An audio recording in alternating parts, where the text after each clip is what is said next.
আসসালামু আলাইকুম। Custom unit list কিভাবে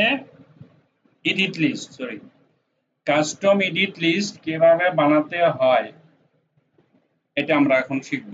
এক্সেলে যাই, আমরা আরেকটা শীট নেই, কাস্টম এডিট লিস্ট। ধরেন আমি এখানে লিখলাম সেলিম, লেখার পরে আমরা ইনক্রিমেন্ট সিম্বল দেওয়ার পরে সেলিম, সামিয়া, তাসনিম, তানজিলা, জান্নাত, হাফসা, রাজু। দেখেন এই যে দামগুলো আসলো, এটা কিভাবে আসছে, এটা কিভাবে বানাতে হয় কাস্টম লিস্ট।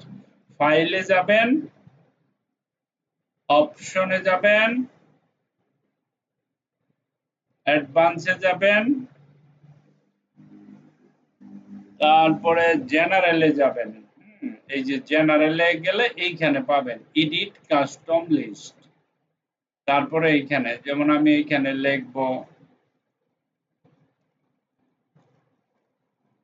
রাজু, কমা, ফাহিম, নাজমা, তারপরে কল্পনা, লিলি, ফাহিম, হাফিজ, এরকম লিখবেন।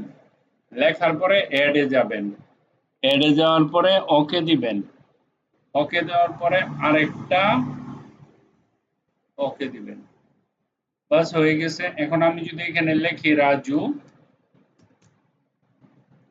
লিখে আমি যখন এখানে টান দিব, দেখেন ফাহিম, নাজমা, কল্পনা, লিলি, ফাহিম, ঠিক আছে, তারপরে হাফিজ, আবার রিপিটিং হচ্ছে রাজু, তাই না? একদম ইজি। ইভেন কি আমরা একটা প্রোডাক্টও যদি এখানে এরকম করে বানাতে পারি। আবার দেখাচ্ছি, অপশন, অ্যাডভান্স, তারপরে জেনারেলে গেলে আমরা এডিট লিস্ট পাবো। এখানে আমরা বিভিন্ন প্রোডাক্টও লিখতে পারি। হ্যাঁ, যেমন মনে করেন টিভি,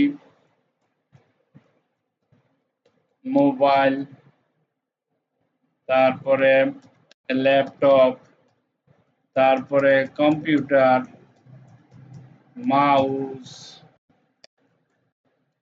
কিবোর্ড, পেন ড্রাইভ, ঠিক আছে, washing machine, machine, iron, etcetera লিখতে পারি, তাই না? অ্যাডে যাবেন, ওকে তে যাবেন, আর একটা ওকে দিবেন।